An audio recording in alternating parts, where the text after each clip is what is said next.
Today I'll be discussing on what King's Dominion, a Cedar Fair park located in Doswell, Virginia, needs to be a better park. They opened in 1975 by the Taft Broadcasting Company, and then they were purchased by Paramount in 1993 and renamed Paramount's King's Dominion. Then they were purchased by Cedar Fair in 2006 and renamed back to King's Dominion.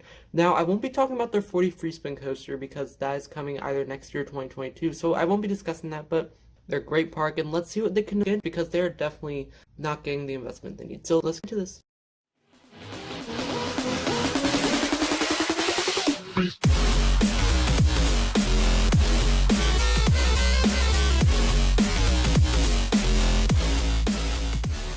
They have 12 roller coasters, and those are Intimidator 305, which is an Intamin Giga Coaster, Twisted Timbers, which is an RMC Hybrid, Dominator, which is a B&M Floorless, Grizzly, which is a PTC Woody, Rebel Yell / Racer 75, which is also a PTC Woody, except this one races, Flame Fury, which is a premierized launch spaghetti bowl, Avalanche, which is a mock bobsled, Backlot Stunt Coaster, which is a premierized multi-launch family coaster, Anaconda, which is an Aero custom looper, Woodstock Express, which is a PTC Junior Woody, Apple's Apple, which is a mock rides Wild Mouse, and the Great Pumpkin Coaster, which is an NF Mylar Kitty Coaster.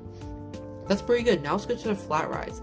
They have Drop Tower Scream Zone, which is an Intamin Gyro Drop, Delirium, which is a Mondial Frisbee, Windseeker, which is a Mondial Windseeker, Berserker, which is an Intamin Looping Starship, and they have Extreme Skyflyer. And they do have one dark ride, and that is Boo Blasters, which is in Planet Snoopy. Now let's go to the other notable attractions. They have the Eiffel Tower, which is an observation deck. They have the Scrambler, Bad Apple, which is a Hush Troika, Americana, which is a Ferris wheel, Blue Ridge Tollway, and they have some Larson Flying Eagles, which is very nice. And finally, we have the water rides, and they have two: Shenandoah Lumber Company, which is their log flume, and Whitewater Canyon, which is the Intamin River Rapids ride. So that's actually a pretty good collection. Their thrilling flat rides could use a bit of work, but their family rides are excellent, and they have a great lineup of coasters, despite them not having as much as, say, Kings Island. But yeah, I'll just be discussing on what they could use because there is definitely quite a bit of things they could use here. First thing I would love to see at King's Dominion is a Gerstlauer Infinity Coaster, and this is what I would love to see replace Volcano, considering that they did lose their best launch coaster and one of the best coasters in the park. Make it have a launch beyond vertical drop. It would be very cool, and I definitely think it would work well at the park, because there's nothing really like it in the area, so I definitely think it would be nice, and it could be something like Hang Time or something along those lines. Something else I can see is a Vekoma Bermuda Blitz, maybe taking up Anaconda's spot. I don't know, but it would be very nice because, again, nothing like it in the area. There's actually nothing like it in the United States. The closest is Tron, which is coming in 2022 at Magic Kingdom, but that's really the closest you can get. So I definitely think a Vekoma Bermuda Blitz would be excellent. It would really round up King's Dominion's lineup and could compete with Busch Gardens even more. I could also see them maybe getting a B&M Flyer or B&M Wing Coaster. It would be very cool. The park currently only has one B&M, that is Dominator, which is a relocated floorless coaster from Geauga Lake. So if they got something more modern, like a Flyer or Wing, I definitely think it would work very nicely here. And it would fit well, again, in Lake Charles, where Anaconda is, and I just think it would work fantastic.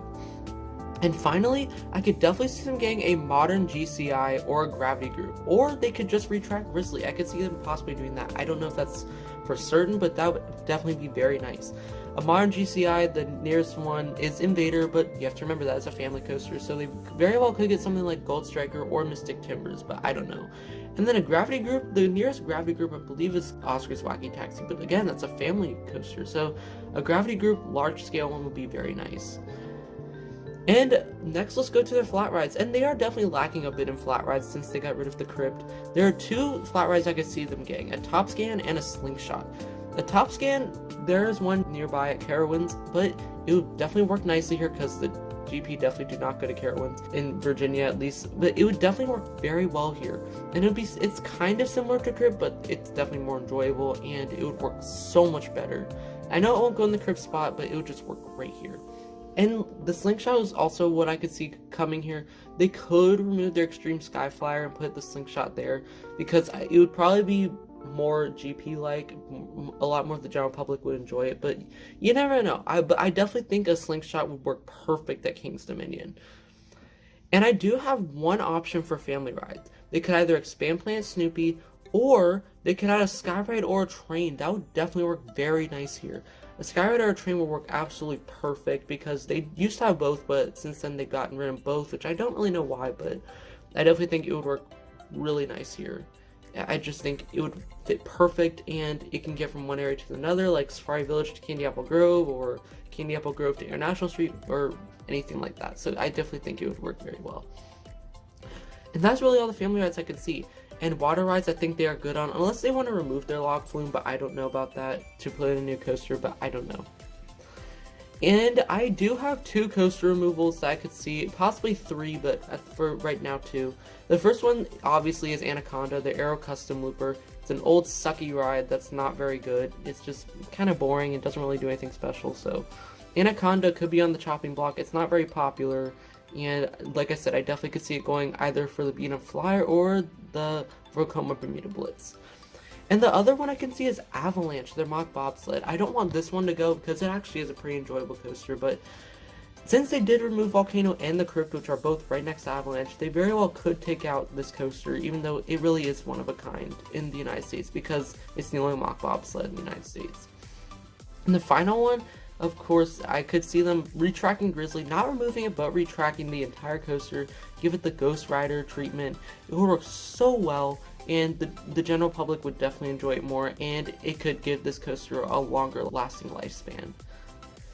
Any available space? There's plenty of space. They haven't even used up 40% of their land. There's space behind Delirium, there's the Dinosaurs Alive area, there's the plot where Volcano is, plenty of space surrounding the park, there's space by Silk City. There's so much space, and even behind the park there's a lot of space. Now, I don't know if they own it, but I just think any of the space, it would work fantastic. So yeah. And one thing I could definitely see them doing is possibly retheming Safari Village, just because the area just doesn't really fit anymore, considering none of the rides there really have a safari theme. Volcano definitely did, and Anaconda kind of sort of does, but they're going to take that out soon. And Crypt also had some really nice theming. Now, one thing I want to say before I end this video is that this park, out of really the top tier / mid tier Cedar Fair parks, it definitely gets the least amount of treatment. It literally, California's Great America gets more treatment than this park, because they're trying to focus on that more than King's Dominion, and King's Dominion, like, they just haven't been getting the investment they needed. I just definitely want them to get more investment, and that's just something that they're really struggling on. Considering they're getting an Essence for Refreezement, which is a cheap addition, I definitely think they should really pour more investment. Cedar Fair should pour a lot more investment into this park. So yeah, King's Dominion definitely needs some work done, especially with their water parks. They're also removing a bunch of stuff there too, but I definitely have hope for King's Dominion. I definitely think they will add some cool stuff. So those are just my thoughts on what King's Dominion could get.